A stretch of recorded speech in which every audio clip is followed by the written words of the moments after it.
그러니까 부동산과 주식이 겹쳐 맞는 사이클도 걸렸고 2008년에서 없었던 암호화폐 시장이라는 것의 버블 붕괴도 생겼고 2008년 이후에 코로나 사태까지 겹치면서 거의 90% 이상 폭락하는, 그냥 한마디로 자산시장 대학살이라고밖에 표현할 수 없는 그런 상황이다. 이건 이제 역연쇄 충격이라는 것은 한국이 이제 수출을 기본적으로 레버리지를 삼아서 거기에서부터 이제 한국 경제가 이제 내수까지 혹은 이제 정부의 재정 수지, 뭐 세금까지 선순환을 일으키는 구조였는데, 지금 한국의 경제가 사실 무역 수지 적자가 6개월 이상이 넘어가고 심지어는 지금 이제 경상수지도 지금 적자로 돌아섰죠. 그래서 한국의 경제 전체를 받들고 있는 수출 부분이 심하게 흔들리고 있죠. 앞으로도 이게 흔들린다면, 혹은 흔들리는 기간 동안에는 사실 이게 역으로 똑같은 시스템이지만 역으로 연쇄적으로 리스크가 전가되는 그런 상황이 될 수 있다라고 이제 볼 수가 있는 겁니다. 그래서 그 문제 때문에 사실 내수 혹은 세수 문제 혹은 정부의 재정 운영까지 시간차를 두고 계속해서 영향을 받을 수 있는 그런 상황이 지금 진입한 시기죠.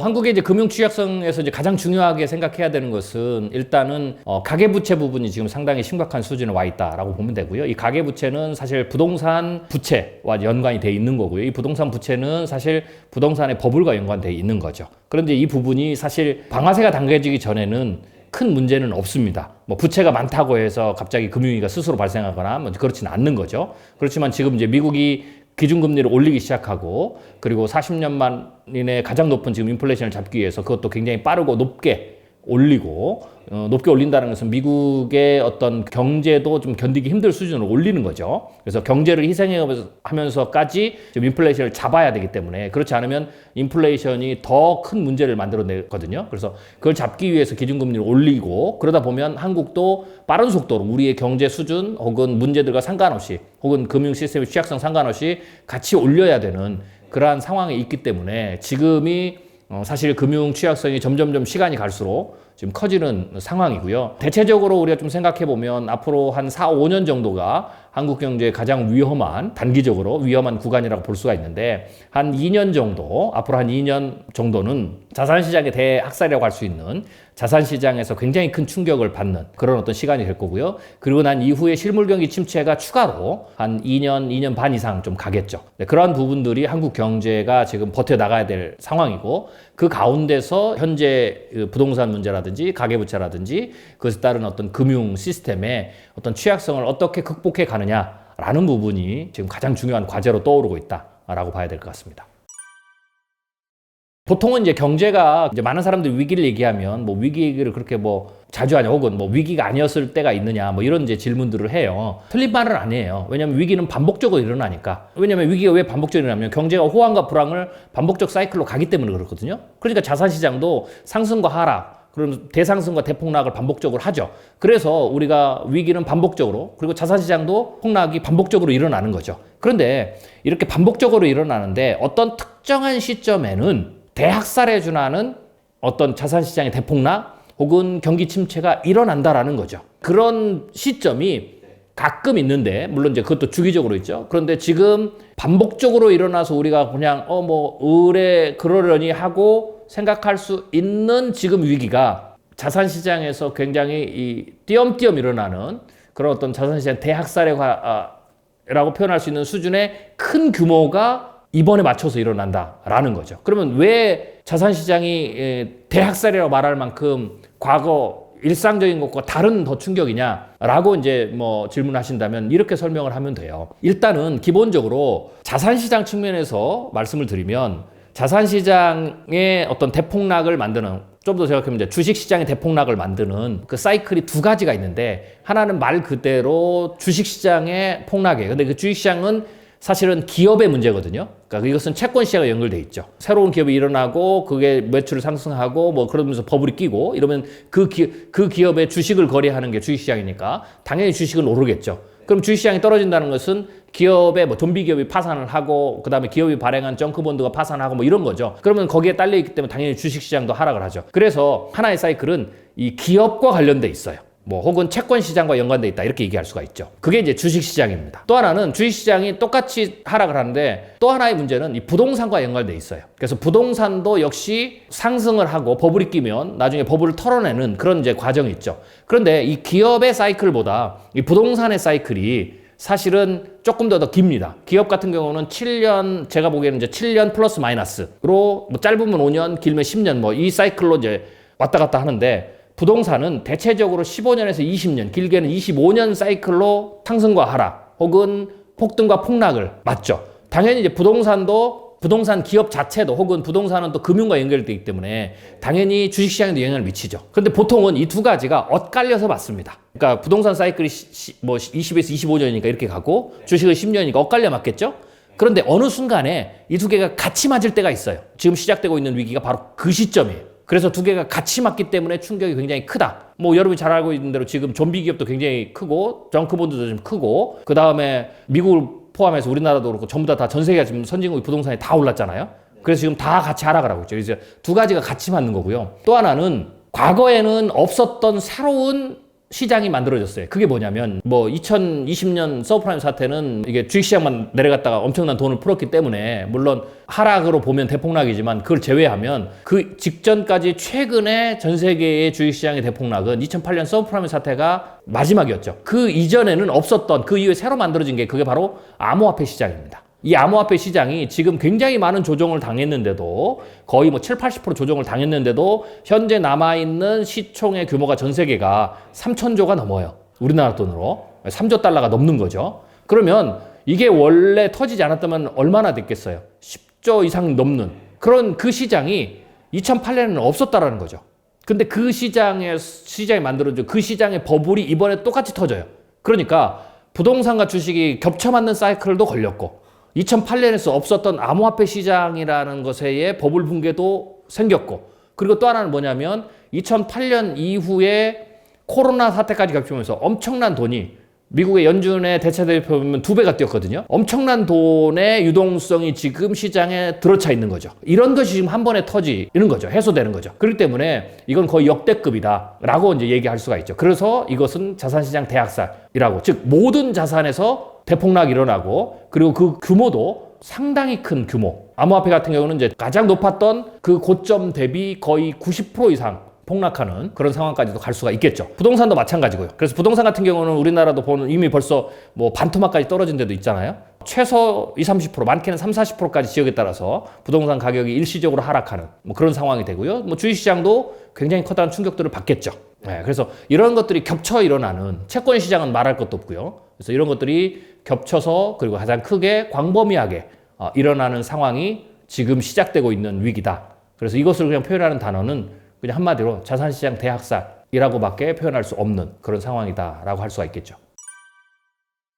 일단 지금 현재 시점을 봤을 때는 연준이 물가를 잡는 데는 실패했고요. 그래서 만약에 잡으면 이제 실패하면 스태그플레이션 지금 실패한 상황이고요. 이거는 여러분들 조금 구별해 보셔야 돼요. 물론 이제 내년, 내후년 계속하면서 인플레이션이 떨어지는 건데 이거는 정책을 써서 제때 잡지 못하고 시간이 가면서 혹은 정책 효과가 뒤늦은 정책으로 늦게 나면서 떨어지는 거예요. 그래서 뭐 그것도 잡았다 그러면 뭐 잡았다 할 수가 있는데 우리는 그걸 성공이라 하지 않고요. 성공이라 하는 것은 적기에 인플레이션을 짧은 시간 안에 떨어뜨리는 거죠. 이제 거기에 실패했다. 그래서 연준의 정책은 실패했다라고 이제 볼 수가 있고요. 실패하면 이제 스태그플레이션으로 가는 거고요. 지금 국면이 지금 그 국면으로 가는 거다. 라고 보시면 되는 거고요. 만약에 성공을 했으면 어떻게 됐느냐? 성공을 하면 연준이 오버슈팅을 했기 때문에 금리를 내려요. 그러면 어떻게 되면 자산시장이 전부 다 다시 뜁니다. 그래서 버블이 한 번 더 끼게 되죠. 그럼 많은 사람들은 지금 터지지 않아서 자산시장 대학살이 일어나지 않아서 너무 좋은 거 아니야? 라고 생각하는데 절대 그렇지 않다라는 거죠. 오히려 버블이 한 번 더 쌓여서 지금 터지지 않았지만 혹은 내년에 터지지 않았지만 몇 년 후에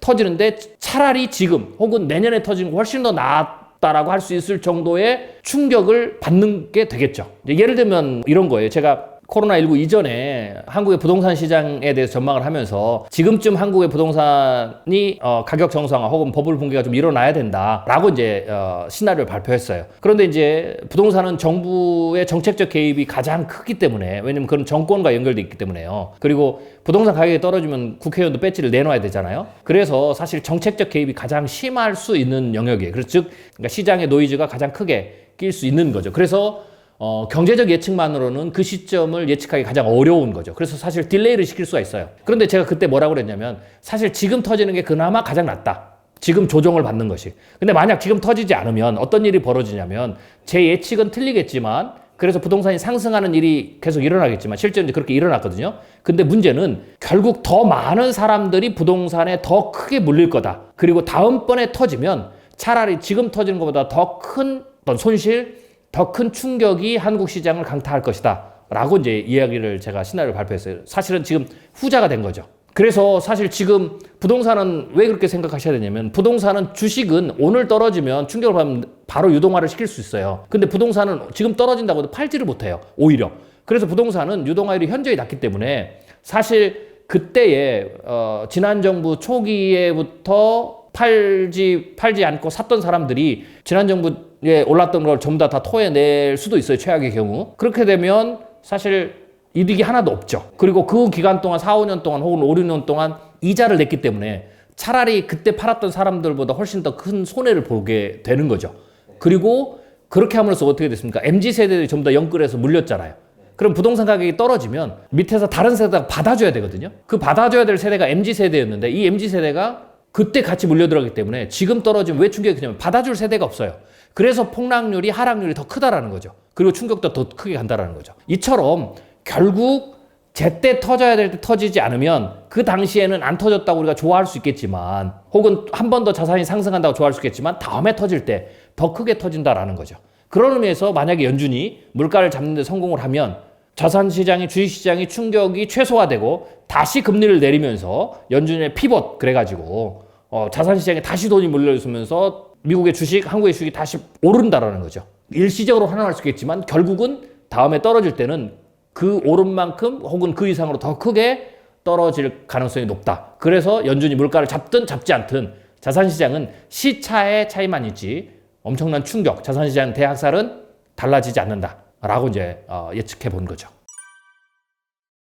네, 만약에 이제 이건 이제 우리가 정해진 미래인데 자산시장에 충격이 오고 부동산 시장에 어떤 가격의 조정이 오고 그래서 뭐 금리도 오르고 또 인플레이션이 굉장히 높죠. 뭐 2중고, 3중고인데 분명히 이 충격은 가장 크게 충격을 받을 그룹은 이 중산층과 서민층이에요. 그러면 지금도 한국이 K자 부의 불균형 분배 혹은 뭐 불평등이 지금 심화되고 있는데 이 불평등의 심화 혹은 부의 불균형 분배는 경제 충격을 크게 한번 받을 때마다 그 K자의 각도가 좀 더 커지거든요. 그래서 이번 경제 충격을 지나고 나면 뭐 그렇다고 해서 우리나라가 뭐 외환위기를 갈 정도는 아닌데 만약에 어쩌든지 이번 충격을 지나고 나면 내상이 굉장히 크기 때문에 이 K자형 불균형 분배 혹은 불평등 이 더 커질 가능성이 굉장히 크고요. 이 문제를 정치권이 대국민 통합을 통해서 해법을 찾지 못하면 혹은 해법을 찾지 못한 상황에서 정치권이 포퓰리즘을 하면서 혹은 자기의 어떤 특정 정치인의 정치적인 어떤 기반을 만들기 위해서 표를 집결시키기 위해서 트럼프가 했던 것처럼 상대를 적으로 여겨서 표를 끌어오르는 이 극단적인 네거티브 정책을 쓰게 되면 이제는 국민이 서로 적을 여기면서 뭐 총칼을 들고는 싸우지 않지만 이 내전 수준에 가까운 뭐 예를 들면 제가 왜 내전이라고 하면 미국이 지금 내전 상황이거든요. 예를 들면 트럼프가 정치를 그렇게 해서 여러분이 잘 아시는 대로 미국의 일부 극단주의 트럼프 지지자들이 국회의사당을 무장 난입을 했잖아요. 이게 미국 역사로 보면 영국이 미국과 전쟁을 벌였을 때 이후로 최초예요. 그래서 그 전에도 서로 공화당과 민주당이 서로 지지세를 나눠서 했지만 차이가 뭐냐면 그 전에는 정치적인 어떤 견해 차이 혹은 뭐 이런 거였지만 서로를 적으로 여기진 않았어요. 그런데 트럼프는 자신의 어떤 입지를 강화하기 위해서 혹은 자신이 대통령에 당선되기 위해서 혹은 대통령에서 재선되기 위해서 표를 공고히 하기 위해서 자기의 반대되는 세력을 적으로 여기게 흐름을 만들었거든요. 그러면서 이제 선거에 불복종한다든지 혹은 의사당을 무력으로 난입한다든지 그리고 곳곳에서 유혈 충돌이 일어나게 만드는 그런 어떤 미국의 사회 자체를 거의 내전에 준하는 수준의 상황으로 이제 만들었죠. 우리나라도 충분히 그럴 가능성이 있다. 그래서 이 경제위기를 지난 이후에 그게 일어나지 않으려면 그 다음 정치인들이 우리나라의 정치적인 지형들을 그렇게 활용하면 절대 안 된다는 거죠. 만약에 그렇게 활용하게 되면 우리나라도 서로를 적으로 여기는 뭐 지금 이미 징후는 있잖아요. 그 다음에 뭐 가족끼리 싸우고 뭐 이런 상황이 지금 곳곳에서 일어나고 있었거든요. 의견 충돌로. 그런 부분은 뭐 어느 정도 받아들일 수 있지만 여기서 좀 더 가게 되면 이제는 서로가 적으로 여기게 되는 지지하는 사람이 다르다고 생각해서 서로를 적으로 여기는 그런 어떤 상황이 펼쳐질 수 있죠. 그러면 이제 곧바로 내전 상황으로, 사회적 내전 상황으로 갈 수가 있게 되겠죠. 일단 제가 이제 이 시나리오를 발표한 것은 제가 이제 이 책에서는 두 개의 시나리오를 발표했어요. 하나는 조금 최악의 시나리오, 하나는 긍정적인 시나리오인데요. 이건 왜 제가 두 개의 시나리오를 발표했냐면 우리나라 안에는 이 두 개 갈 수 있는 두 개의 힘이 공존한다는 거죠. 우리나라가 최악의 경우 내전까지도 갈 수 있는 힘이 이미 우리나라 안에 공존하고 있고, 그리고 또 하나 우리나라가 일본을 추월하고 중국과 대등한 경쟁을 할 수 있는 잠재력도 지금 공존한다는 거죠. 그래서 우리가 어떤 방향으로 선택하느냐, 어떻게 우리의 미래를 만들어 나가느냐에 따라서 두 미래는 각각 달라질 수 있다라는 측면에서 제가 이제 이 시나리오를 전개를 한 거고요. 지금까지 말씀드렸던 것은 한국의 어떤 위기적 부분을 좀 극대화시켜서 한 이야기고, 또 하나는 제가 방금 말씀드린 것처럼 한국 안에는 이 두 힘이 공존하기 때문에 우리가 좀 더 나은 선택, 올바른 선택, 혹은 우리 안에 있는 이 좋은 힘들을 잘 극대화시키면 앞으로도 한국 경제는 지금 자산시장 대학살이라는 것은 피해갈 수가 없습니다. 전 세계가 다 같이 맞는 거기 때문에 그것을 충격을 받겠지만, 우리나라가 IMF 충격을 받았지만 다시 우뚝 일어서서 일본보다 더 빠른 성장을 할 수 있었던 것처럼 앞으로 제4차 산업혁명이라는 새로운 기회들이 있기 때문에 이 자산시장이 끝이 아닙니다. 자산시장 대학살이 끝난 이후에 본격적으로, 저는 그렇게도 얘기하거든요. 많은 사람들이 이 자산시장 대학살이 오면 미국 경제가 그 이후로 한 10년간 침체가 될 것이다 라고 얘기하는데 저는 절대 그렇게 보지 않습니다. 오히려 자산시장 대학살이 오면, 대폭락이 오면 굉장히 빠른 시간 안에 전고점을 주식시장으로 보면 회복할 거고, 그 이후에 미국 경제가 꽤 탄탄하게 10년간 갈 가능성이 있다. 그 이유는 미국의 경제가 지금 펀더멘탈도 굉장히 좋고 노동시장도 안정이 돼 있고, 또 하나는 유동성도 풍부하고요. 또 하나는 4차 산업혁명 시대라고 얘기할 수 있는 그 시장이 지금 본격적으로 부상을 하고 커져가고 있기 때문에, 그런 어떤 기회들이 존재하기 때문에 미국이 이 자산시장 대학살 이후에 장기적 침체로 가지 않는다. 이 말은 한국에게도 기회가 있다라는 거죠. 자산시장 대학살의 충격을 받지만 우리도 여전히 4차 산업혁명의 인공지능부터 시작해서 로봇이라든지 바이오 나노라든지 우주산업까지 한국이 글로벌 탑에 해당하는 기술적 잠재력과 실질적인 비즈니스의 역량을 가지고 있기 때문에 그 부분을 잘 활용하면 한국의 경제 성장이, 추가적 경제 성장이 얼마든지 가능하다. 그리고 그 과정에서 우리가 일본을 추월할 수 있고, 중국과도 역시 물론 총 규모에서는 중국이 크겠지만 질적인 측면에서 보면 우리가 얼마든지 중국과 대등한 싸움을 할 수 있는 그런 미래도 우리에게 펼쳐져 있다라고 생각이 되는 겁니다.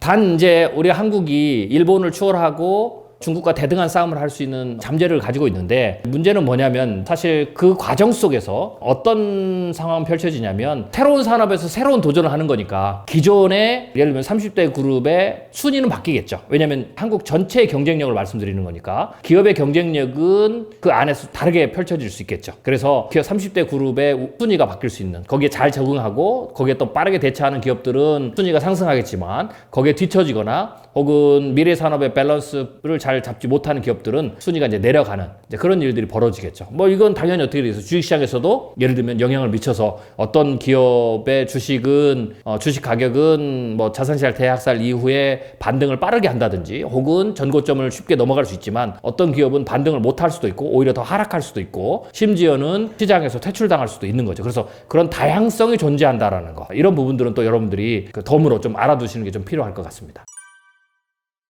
결국은 이제 우리가 이제 대학살 이후에 어떤 산업에서 한국이 치고 나갈 것이냐, 한국의 미래를 바꿀 산업, 이런 얘기를 했고, 이 책에서는 몇 가지를 제가 드러났어요. 예를 들면 자율주행 수송장치 산업이라든지, 그 다음에 인공지능 로봇이라든지, 인공지능 산업, 그 다음에 온톨로지 플랫폼 산업이라든지, 몇 가지 반도체 디스플레이 이런 걸 드러났는데요. 지금 여러분들이 알고 계시는 이제 중요한 미래 산업이라고 할 수 있는 이제 그런 항목들입니다. 그 핵심 부품 쪽도 있고, 또 완성체 쪽도 있고, 그 다음에 가상세계 쪽도 있는 거죠. 그래서 그런 여러 가지 산업 군들이 몇 가지가 지금 한국 혹은 전 세계 선진국들이 치열하게 미래의 경쟁력 혹은 미래의 추가적인 국부의 향상, 국가적 경쟁력 향상을 위해서 치열하게 경쟁하고 있는 그런 영역이다. 그리고 이제 우리나라 기업도 당연히 30대 그룹 안에 새롭게 들거나 혹은 자리를 유지하는 기업이라면 핵심 산업이 지금 우리가 익히 알고 있는, 예를 들면 내연기관 자동차라든지 혹은 조선업이라든지 혹은 석유화학이라든지 이런 것과 혹은 건설과 관련된 그런 산업들이 그룹의 대표적인 산업이 아니라 제가 지금 말씀드렸던 이 미래 산업들로 완전히 체인지가 돼야 된다는 거죠. 그래서